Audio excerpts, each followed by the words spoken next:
Le pari audacieux de Poutine à Koursk vient de se retourner contre lui, et de façon spectaculaire. Depuis plusieurs mois, l'Ukraine livre une bataille intense dans la région de Koursk, où elle avait réussi à reprendre 1165 km² en août 2024. Cependant, la Russie a récupéré 40% de ce territoire grâce à une contre-offensive mobilisant 50 000 soldats, parmi lesquels figurent jusqu'à 12 000 Nord-Coréens envoyés par Kim Jong-un. Poutine espérait que ces renforts étrangers feraient pencher la balance en sa faveur, mais il se révèle désormais être une partie du problème. L'Ukraine ne se limite plus à une posture défensive. Le président Volodymyr Zelensky a lancé une nouvelle contre-offensive audacieuse, inversant la dynamique au détriment des forces de Poutine. Avec des attaques surprises sur plusieurs fronts, les troupes ukrainiennes ne se contentent plus de défendre leur position, elles avancent désormais pour regagner les territoires perdus. Mais quelles seront les conséquences pour Koursk, pour Poutine et pour les Nord-Coréens envoyés au front? Analysons la situation en détail, à commencer par les développements récents.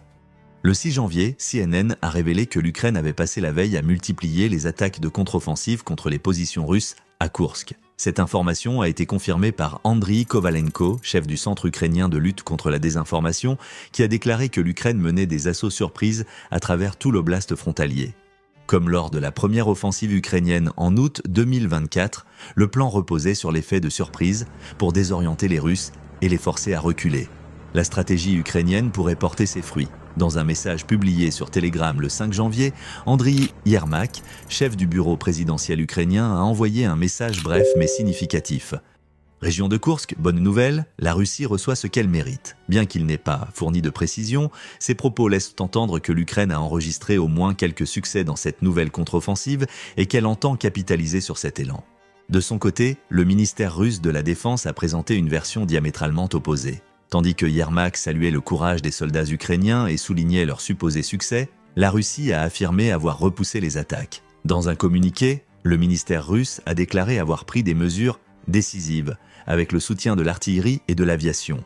Selon Moscou, ces actions auraient permis de détruire les principales forces ukrainiennes regroupées dans le village de Berdin, situé à seulement 14 km de la frontière ukrainienne, où elles se préparaient pour la contre-offensive. Le ministère a assuré avoir empêché les forces armées ukrainiennes de percer, suggérant ainsi que les déclarations de Yermak sur Telegram étaient infondées. Qui dit vrai? Pour l'instant, il est difficile de le déterminer. CNN a indiqué qu'elle ne pouvait pas vérifier de manière indépendante les rapports concernant la nouvelle contre-offensive ukrainienne. Cependant, des précisions pourraient émerger grâce à certains blogs russes qui partagent des informations sur le sujet.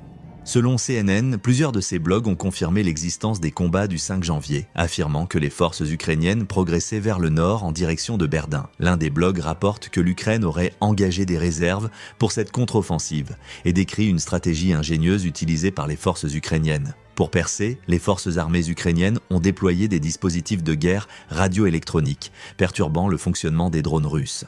Le blog ajoute que, bien que les chars et l'artillerie russe travaillent activement contre l'ennemi, l'essentiel des affrontements se déroule avec des armes légères. Un autre blog russe précise que les combats ont débuté depuis la direction de Soudza et que l'Ukraine aurait parachuté des troupes dans la région pour renforcer ses forces au sol. Dans cette offensive, l'ennemi utilise des charrues de déminage, des chars et d'autres véhicules blindés, prétend ce blogueur. Ainsi, la seule certitude est que la contre-offensive ukrainienne est bel et bien en cours. L'utilisation du terme « percer » par le blogueur russe suggère même que l'Ukraine pourrait connaître un succès bien plus important que ce que le ministère russe de la Défense voudrait admettre. D'autres sources viennent enrichir cette analyse. Le Guardian, dans un article sur les attaques ukrainiennes, a diffusé des images montrant des colonnes de blindés progressant à travers des champs enneigés en direction du village de Bolcho-Soldatskoe. Situé au nord-est de Sudza, ce village semble être une cible secondaire pour l'armée ukrainienne, ce qui laisse penser que la contre-offensive s'étend sur plusieurs fronts. Cette hypothèse est presque confirmée par l'état-major général ukrainien qui rapporte que 42 affrontements ont eu lieu le 5 janvier, dont 12 se sont poursuivis le jour suivant. Le Guardian évoque également des rumeurs non vérifiées selon lesquelles des soldats ukrainiens seraient déjà entrés dans Berdin et progresseraient vers un autre village nommé Novosotnitsky. Par ailleurs, il confirme que l'Ukraine a utilisé des contre-mesures électroniques pour neutraliser les drones russes et déployer des unités de démineurs dans la région de Koursk pour enlever les mines russes. Ces informations ne correspondent pas vraiment aux déclarations du ministère russe de la Défense qui prétend avoir repoussé la contre-offensive ukrainienne. L'Ukraine continue de mettre la pression. Dans la région de Koursk, les Russes sont très préoccupés, a déclaré Andriy Kovalenko le 5 janvier. Ils ont été attaqués sur plusieurs fronts, ce qui les a complètement surpris. On est donc loin de la seule attaque près de Berdun, comme la Russie tente de le faire croire. L'Ukraine mène des assauts dans des dizaines de lieux avec des combats en cours à plusieurs endroits et possiblement des gains territoriaux ailleurs. Il semblerait aussi que des armes de fabrication britannique soient utilisées dans cette contre-offensive. Le Télégraphe rapporte que plusieurs blogueurs militaires russes décrivent des affrontements intenses et parfois désordonnés. Parmi les colonnes blindées ukrainiennes, ces blogueurs mentionnent la présence possible de chars Challenger 2 britanniques. Bien que le Télégraphe n'ait pas pu confirmer ces informations, si elles s'avèrent exactes, cela signifie que la Russie doit désormais affronter un équipement de pointe.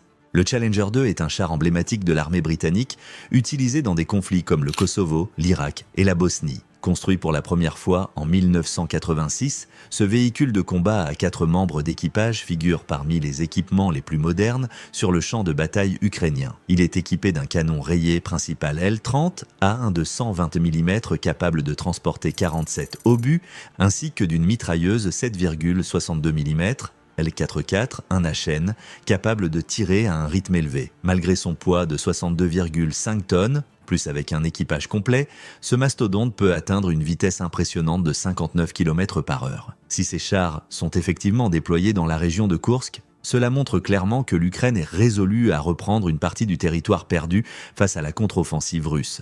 La question évidente est, pourquoi l'Ukraine a-t-elle choisi ce moment pour lancer une contre-offensive ? La réponse réside en partie dans les conditions météorologiques de l'oblast de Koursk. Un hiver rigoureux complique les mouvements des forces terrestres russes tout en offrant des conditions plus favorables aux unités blindées ukrainiennes, comme l'explique The Guardian.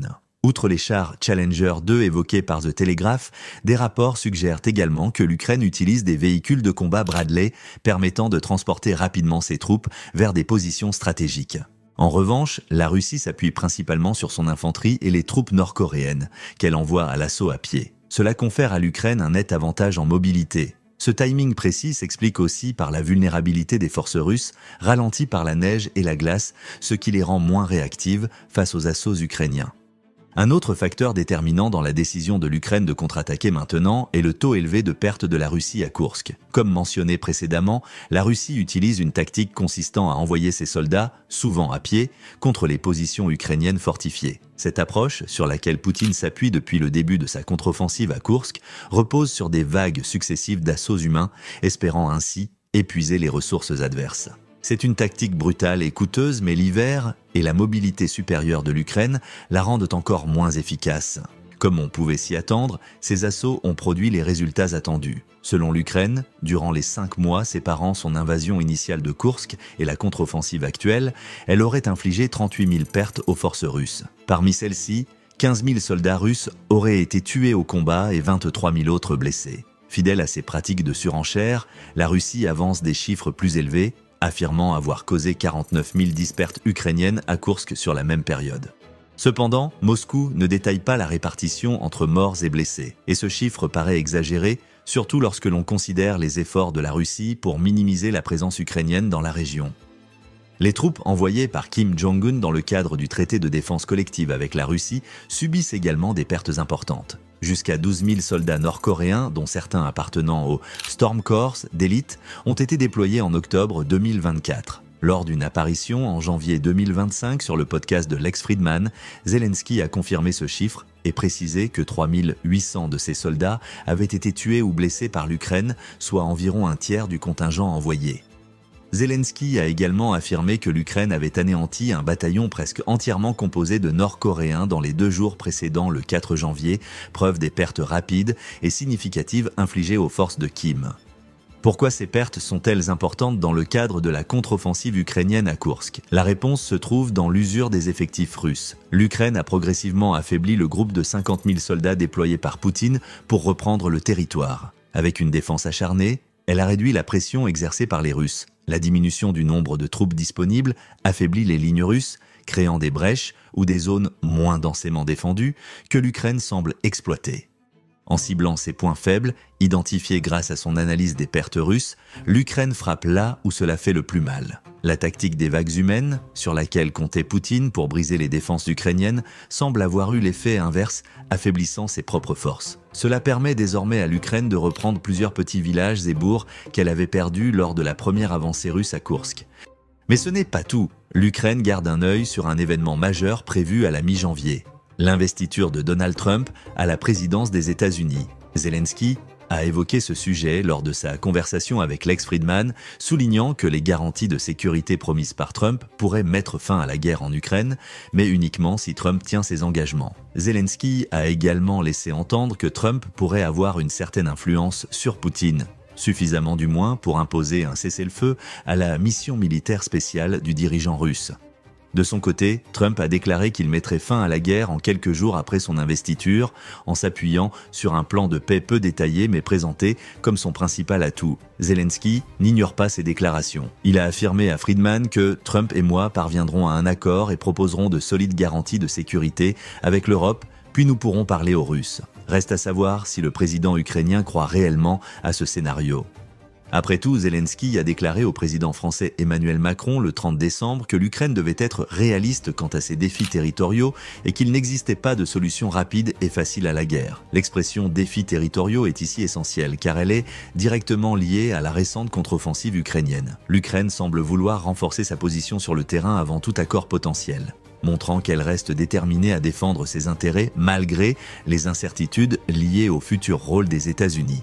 Les spéculations abondent quant au contenu réel du plan de Donald Trump. L'une des hypothèses les plus populaires prévoit la création d'une vaste zone démilitarisée le long des 1200 km de la ligne de front en Ukraine. Cette zone serait surveillée par des forces européennes, des contingents polonais, allemands, britanniques et français sont souvent mentionnés, tandis que les États-Unis prendraient une posture plus distante. Dans ce scénario, l'Ukraine et la Russie seraient tenues d'accepter les termes d'un cessez-le-feu, cette zone servant de tampon pour prévenir toute nouvelle offensive. À partir de là, des négociations pourraient commencer, principalement axées sur la répartition des territoires occupés. Actuellement, la Russie contrôle environ 1/5 du territoire ukrainien, principalement dans les régions du sud et de l'est. L'avancée de Poutine à Donetsk, un sujet que nous détaillerons plus tard, pourrait lui permettre de conquérir encore davantage de terrain avant l'investiture de Trump. De son côté, l'Ukraine utilise Koursk comme levier stratégique pour regagner des territoires occupés par la Russie pendant sa mission militaire spéciale. Cela met en lumière un autre objectif clé de la contre-offensive ukrainienne à Koursk. Malgré les pertes massives que Poutine a subies pour reprendre cette région, il a enregistré quelques succès. Comme mentionné précédemment, la Russie a récupéré environ 40% des territoires qu'elle avait perdus lors de l'invasion ukrainienne d'août 2024. En relançant une offensive, l'Ukraine cherche à récupérer une partie de ses terres perdues afin de renforcer sa position si et lorsque Trump parvient à réunir les deux parties à la table des négociations. Koursk n'est pas seulement une bataille sur le terrain, c'est aussi une carte stratégique dans les discussions à venir. Koursk revêt une importance stratégique et symbolique capitale pour Poutine. Bien que cette région soit modeste par rapport à l'ensemble des territoires que la Russie a arrachés à l'Ukraine, elle reste un point charnière. C'est la première fois que la Russie a été envahie avec succès depuis la Seconde Guerre mondiale. Perdre Koursk au profit de l'Ukraine, même en échange de concessions importantes sur d'autres territoires occupés, constituerait une humiliation majeure pour Poutine. Cette perspective pourrait pousser le dirigeant russe à céder davantage de terres ukrainiennes juste pour éviter de perdre Koursk. Zelensky semble bien en être conscient, et c'est probablement l'une des raisons pour lesquelles l'Ukraine intensifie ses efforts pour regagner du terrain dans cette région, augmentant ainsi la pression sur Poutine. Un autre facteur explique le moment choisi par l'Ukraine pour lancer cette contre-offensive. Robert Clark, expert du Yorktown Institute, estime que l'Ukraine envisage d'utiliser tout territoire repris à Koursk comme une monnaie d'échange lors de futures négociations. Cependant, il souligne également que Poutine a considérablement misé sa crédibilité interne sur le contrôle de Koursk. La réussite ou l'échec des efforts russes dans cette région affectera profondément la perception de Poutine par son propre peuple. Clark affirme que cette bataille a une importance bien plus grande pour Poutine que pour Trump dans le cadre des discussions de paix à venir. Pendant les fêtes de Noël, Poutine a promis à ses citoyens qu'il ramènerait la région de Koursk sous contrôle russe. Par conséquent, la capacité de Poutine à réellement maintenir Koursk sous son emprise sera bien plus cruciale pour lui et pour la Russie que pour le président Trump dans l'avenir, conclut Clark. Une fois encore, l'enjeu d'humiliation joue un rôle central. Poutine est confronté à une pression croissante, non seulement de la part de la population russe, mais aussi possiblement de factions influentes au Kremlin. La perte de Koursk est perçue comme un signe de faiblesse, exacerbé par les avancées ukrainiennes. Reprendre la région devient un défi de taille pour la Russie, surtout si l'Ukraine parvient simultanément à défendre ses positions et à reconquérir du territoire. Alex Cadier, correspondant international de Times Radio, partage cette analyse. Il souligne que la contre-offensive ukrainienne défie le récit dominant des derniers mois, où la Russie semblait regagner progressivement du terrain à Koursk. Cette évolution renforce la pression sur Poutine, démontrant que, même avec un avantage numérique grâce aux troupes nord-coréennes, les forces ukrainiennes conservent leur capacité de riposte. Ces ripostes ukrainiennes, particulièrement violentes, ont des implications majeures. Selon Cadier, elles sont significatives en termes de ressources mobilisées, mais elles risquent aussi d'avoir des conséquences diplomatiques importantes si des négociations de cessez-le-feu se profilent. Cette dynamique place Poutine dans une position de plus en plus inconfortable, où chaque revers militaire complique ses efforts pour maintenir son autorité et son contrôle. Pour l'instant, la situation semble plutôt favorable à l'Ukraine. Les conditions hivernales lui ont fourni l'avantage de mobilité nécessaire pour lancer sa contre-offensive. Les lourdes pertes infligées aux Russes et aux Nord-Coréens ont permis de créer des brèches que l'Ukraine exploite avec succès. De plus, avec l'arrivée imminente de Donald Trump à la présidence, l'Ukraine s'efforce de maximiser ses gains territoriaux et d'accentuer la pression sur un Poutine déjà affaibli tant sur le plan interne que dans l'optique de futures négociations de paix. Cependant, la situation dans l'est de l'Ukraine reste préoccupante, en particulier à Donetsk. Pendant que les combats font rage à Koursk, la Russie continue de progresser rapidement dans cette région, enregistrant ses gains territoriaux les plus significatifs depuis l'invasion initiale de février 2022. Les troupes de Poutine sont proches de contourner Pokrovsk, une ville clé de la région de Donetsk, et ont déjà forcé les Ukrainiens à abandonner des positions stratégiques, dont un bastion souterrain situé dans une centrale thermique en ruine qui avait été défendue pendant une grande partie de la guerre. Zelensky ne peut ignorer ces avancées russes. Certains observateurs critiquent d'ailleurs la stratégie ukrainienne à Koursk, estimant qu'il serait plus judicieux de redéployer les forces présentes dans cette région vers Donetsk pour ralentir l'avancée russe. Cependant, Oleksandr Syrski, commandant en chef de l'armée ukrainienne, n'est pas de cet avis. Selon lui, l'opération à Koursk a déjà contraint la Russie à rediriger des troupes qui auraient autrement été envoyées à Donetsk. En poursuivant sa contre-offensive à Koursk, l'Ukraine espère maintenir ses troupes russes engagées sur ce front et peut-être même forcer Moscou à en déployer davantage, tout en réduisant ses propres pertes à Donetsk et en récupérant des territoires stratégiques dans la région de Koursk. Cette stratégie, bien que risquée, reflète un pari calculé pour diviser les forces adverses. La question est désormais simple. La contre-offensive ukrainienne à Koursk va-t-elle réussir? Il est trop tôt pour le dire, l'opération étant toujours en cours. Cependant, l'Ukraine a déjà connu des contre-offensives ratées durant l'opération militaire spéciale de Poutine. À l'été 2023, elle avait tenté une contre-offensive dans le sud et l'est de l'Ukraine pour reconquérir les territoires arrachés lors de l'invasion initiale. Celle-ci s'était enlisée et l'Ukraine avait alors échoué à couper la liaison entre la Crimée, contrôlée par la Russie, et le reste de l'Ukraine continentale. Se pourrait-il que la contre-offensive actuelle à Koursk subisse le même sort? C'est possible, mais le contexte est bien différent. Pendant l'été 2023, l'Ukraine a passé plusieurs mois à préparer les forces et l'arsenal nécessaires à sa contre-offensive. Cela a laissé à la Russie tout le temps voulu pour se préparer, ce qui a permis à ses troupes de mettre en place des défenses échelonnées le long de la ligne de front. Des tranchées et des mines ont été positionnées de façon stratégique, freinant considérablement l'attaque ukrainienne et permettant à la Russie de défendre la majeure partie de son territoire conquis. La situation actuelle à Koursk était bien différente de celle des précédentes offensives. Cette fois, l'Ukraine a opté pour des assauts surprises. Bien qu'elle continue de viser plusieurs points le long de la ligne de front, comme durant l'été 2023, elle ne laisse pas aux forces russes le temps de se préparer. De plus, ces attaques le sont menées alors que la Russie est elle-même en pleine offensive, ce qui neutralise l'avantage défensif qui avait permis aux forces de Poutine de repousser la contre-offensive ukrainienne de l'été 2023. Il ne faut pas non plus écarter l'hypothèse que cette offensive à Koursk ne soit qu'une diversion. Selon la BBC, certains blogueurs militaires russes, comme Yuri Podoliaka, suggèrent que les attaques actuelles de l'Ukraine visent à détourner l'attention de la Russie avant une opération de plus grande ampleur. Alexander Kotz, un autre blogueur russe, partage cette analyse, affirmant qu'une offensive majeure pourrait être lancée ailleurs pendant que Moscou se concentre sur ses attaques plus limitées.